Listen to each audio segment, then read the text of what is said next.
Hello and welcome to this week's episode from Olive Tree Connect. Our topic this week is You Are Seen. Can I ask you a question? Have you ever felt invisible and forgotten? That your existence just doesn't matter and that you're actually replaceable? That you're not seen and valued for who you really are, for your capabilities and what goes on in your heart? Perhaps you've even had the urge to just run away from your circumstances and then had that sinking feeling that no one will even miss you when you're gone. Maybe you've lost your job after many years of loyal service. Maybe a friend has hurt or betrayed you. Perhaps your husband has abandoned you and your children. Or maybe you are still carrying deep wounds of being emotionally abused or deserted by your parents. If this is you, I want to encourage you with Hagers Story from Genesis 16. Hagar was an Egyptian slave woman who was being tasked to sleep with her mistress, Sarah's husband, Abram, in order to conceive. Abram was nearing the age of 100 and him and Sarah were still childless. God had promised them an offspring that would form a great nation, but 10 years has passed since this promise and nothing has materialized. So Abram gets impatient and he decides to take matters into his own hands, also as per the suggestion of his wife Sarai. So he sleeps with Hagar and she falls pregnant. But then Hagar had a change of attitude and we read that she had contempt for Sarai and despised her. Sarah won't stand it and she starts abusing Hagar. And Hagar flees her mistreatment. We read that the angel of the Lord finds Hagar at a spring in the wilderness and promises her that her son will also form a great nation and that through her bloodline she'll have many descendants. We read Hagar's response to this in Genesis 16 verse 13. She gave this name to the Lord who spoke to her. You are the God who sees me. For she said, I have now seen the one who sees me. Have you also wondered the same as Hagar?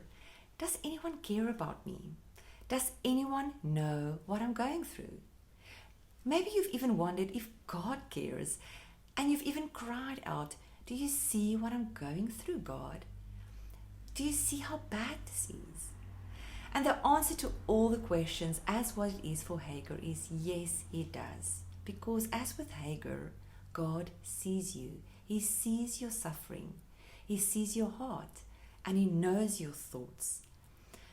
God has many names, and one of them is El Roi, meaning the God that sees. And this name is based on Hagar's story in Genesis 16, where she declared that God El Roi saw her. It is the only time in the Bible that God actually gets called by this name. So Hagar's story just reminds us again that when we feel most invisible and forgotten by everyone else, we can remember that God sees us. He witnesses our struggles and then he comes alongside of us. We read in Matthew 6 verse 26 that he sees the sparrows and he takes care of them. So how much more does he care for us in our greatest time of need? Look at the birds of the air. They do not sow or reap or store away in barns, and yet your heavenly Father feeds them. Are you not much more valuable than they? This story is also significant to me as Hagar was referred to only as a slave by Sarah and Abram, not by her real name. Yet the first words that the angel of the Lord spoke was Hagar's name. Up until that point in the story, we don't even know if Hagar knew who God was. But God certainly knew who she was. God knows your name, my friend. So you may think today that you have done too much to ever come back to him. Or you may feel that God has deserted you, or that you're being punished for something that you have done.